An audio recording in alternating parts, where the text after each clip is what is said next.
outro evangelho? Judas 3, 5. Paulo preveniu jamais receber qualquer outro evangelho. Maravilho-me de que tão depressa passasseis daqueles que vos chamou a graça de Cristo para outro evangelho, o qual não é outro, mas há vários alguns que vos inquietam e querem transformar o evangelho de Cristo.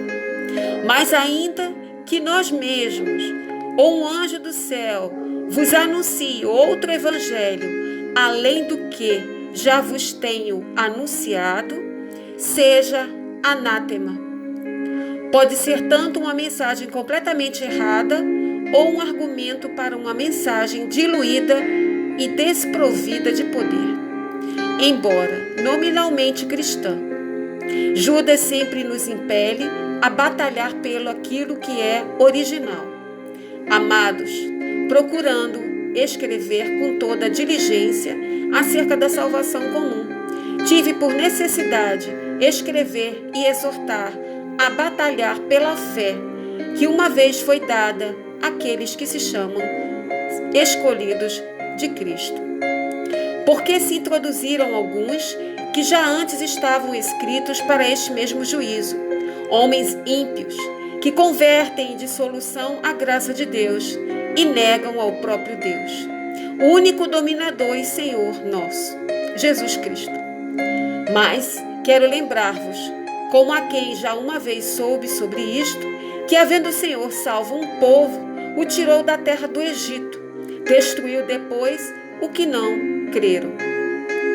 Atenham-se ao completo evangelho do reino e esperem que o Senhor confirme esta palavra com os sinais que ele prometeu. Ao contrário de muitos, são negociando a palavra de Deus, visando lucro. Antes, em Cristo, falamos diante de Deus com sinceridade, como homens enviados por Deus. Porque nós não somos como muitos falsificadores da palavra de Deus. Antes falamos de Cristo com sinceridade, como muitos precisam. 2 Coríntios 2,17. Paulo descreve aqui pregadores de então que reduziam as exigências do evangelho a fim de obterem lucro. Se naquela época já era assim, o que diria Paulo nos tempos de hoje? A aceitação e sucesso. Porque se algum for pregar outro Jesus, que nós não temos pregado, ou se recebeis outro Espírito que não recebestes, ou outro Evangelho que não abraçastes, com razão o sofrereis. 2 Coríntios 11, 4. Mas o que eu faço, o farei, para cortar ocasião aos que buscam ocasião, a fim de que, naquilo em que se gloriam, sejam achados assim como nós. Porque tais falsos apóstolos são obreiros fraudulentos, transfigurando-se em apóstolos de Cristo. E não é maravilha, porque o próprio inimigo se transfigura em anjo de luz.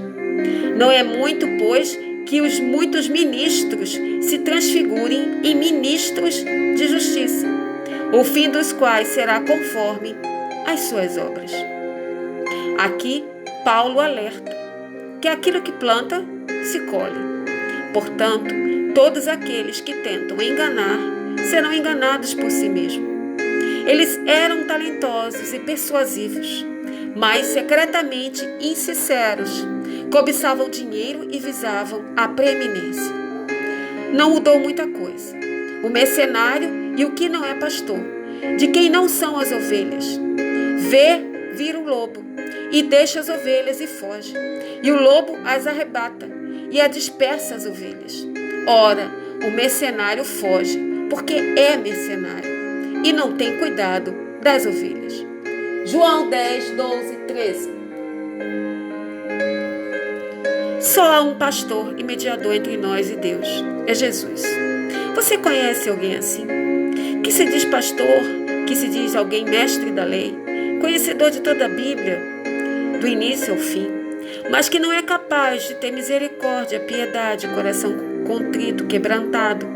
Não é capaz de conhecer aqueles que o servem, aqueles que frequentam, aqueles que realmente o conhecem, mas eles nem sequer se lembram. A pergunta é: como ouvirão se não há quem pregue? A verdade é que muitos pregam, mas não pregam a verdade. Indica o honroso papel do pregador no processo de proclamação da mensagem de salvação.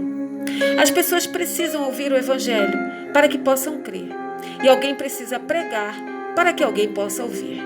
O problema é que deturparam a palavra. O significado da pergunta, e como ouvirão se não há quem pregue, fala da necessidade da evangelização e não da necessidade da igrejalização.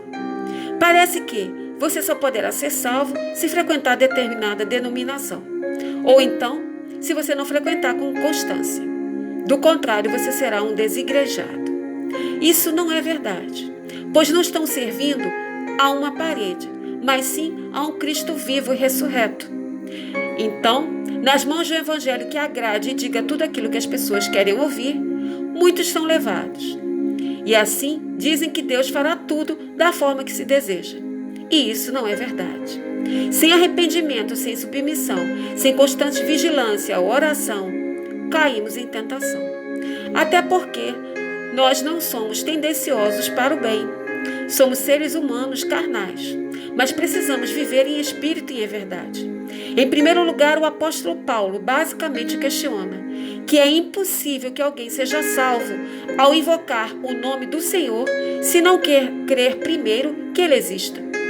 Se alguém mente, deturpa ou tenta enganar multidões com seu próprio evangelho, ele com certeza não teme a Deus, porque no coração dele pensa que Deus nada fará. Sim, obviamente ninguém pode recorrer a alguém em que não acredita. Em outras palavras, logicamente isso significa que ninguém pode invocar a Deus verdadeiro por meio de Jesus Cristo se não crer nele e se não servi-lo em espírito e em verdade. Pois a mentira e a verdade nunca combinaram, assim como a luz e as trevas. Não há salvação sem fé em Jesus Cristo. Tem muita gente que pensa que o cristão deve evangelizar somente porque Jesus ordenou. Essas pessoas enxergam o evangelismo como obrigação e não como um privilégio. Portanto, só fazem se forem para ser vistos, se forem ser convidados para serem honrados ou então para ganhar alguma coisa em troca. Se quisesse Deus, poderia ser anunciado a sua palavra sem qualquer participação humana. Deus não precisa do homem para isso. Mas nem todos têm obedecido ao evangelho verdadeiro. E Isaías diz: Senhor, quem creu na nossa pregação? De sorte que a fé é pelo ouvir, e ouvir pela palavra de Deus. Mas digo, porventura não ouviram? Sim, por certo sim. Pois por toda a terra saiu a voz deles, e as suas palavras até os confins do mundo. Romanos 10, 16, 18. O que podemos dizer é que muitas vezes os ouvidos não estão prontos para ouvir, porque não querem escutar. E nem os olhos estão dispostos a ver, porque não querem enxergar. Peçamos a Deus para podermos enxergar a verdade e distinguir o falso do verdadeiro, para ouvir a palavra e entender aquilo que devemos realmente crer e obedecer. Oremos.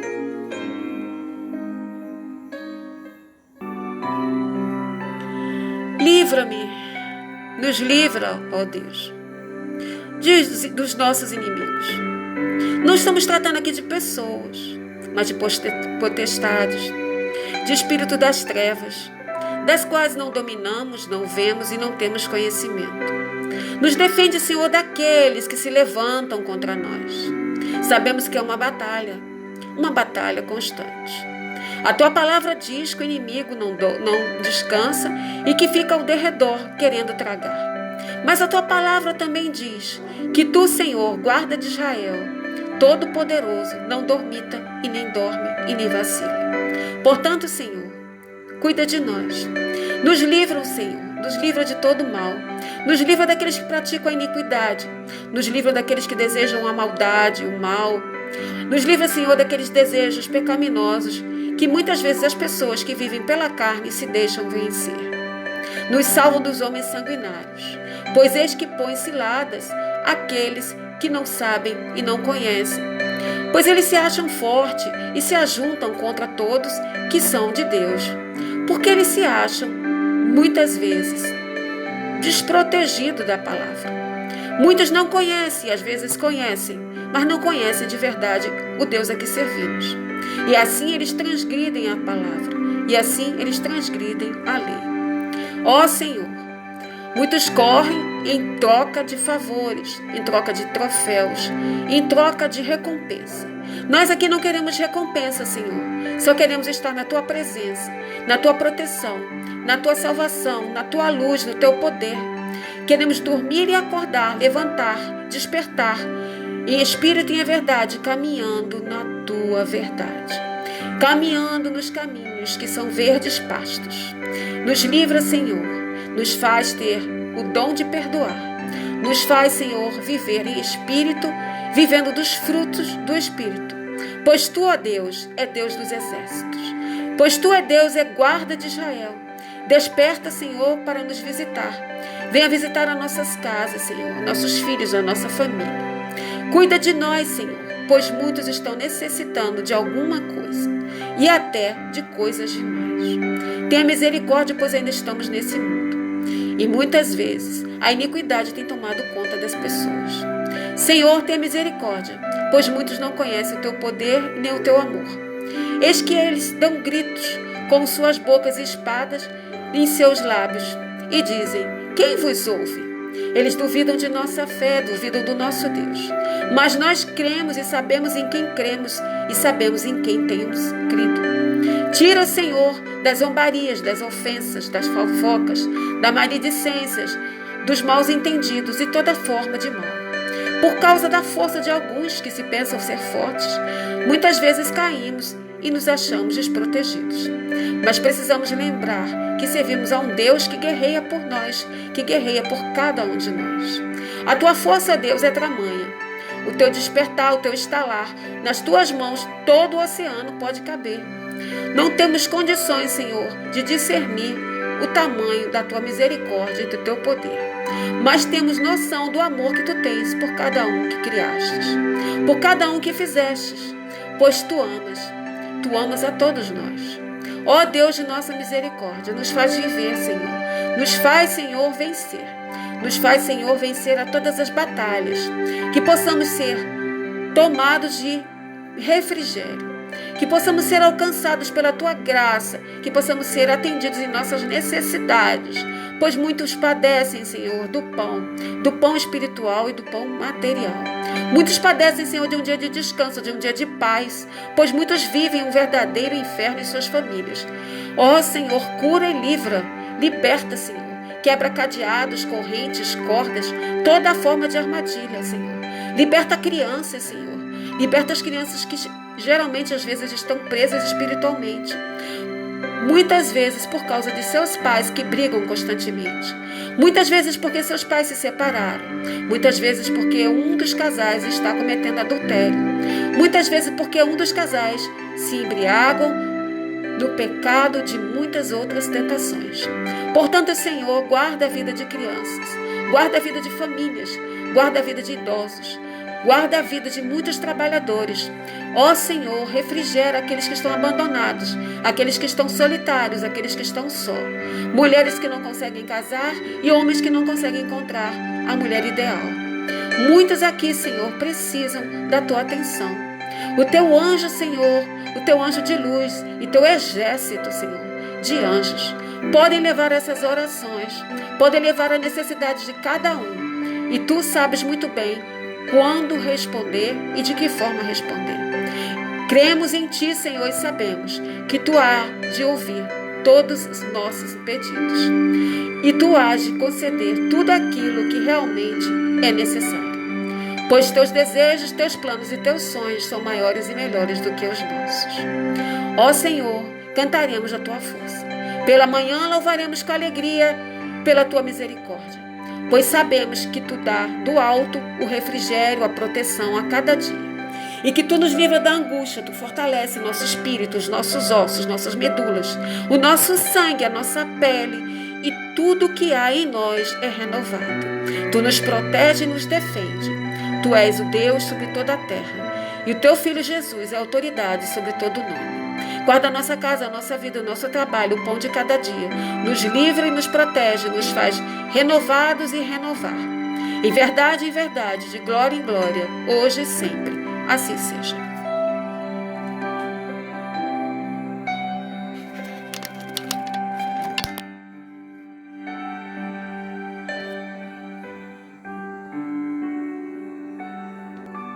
Salmo 59.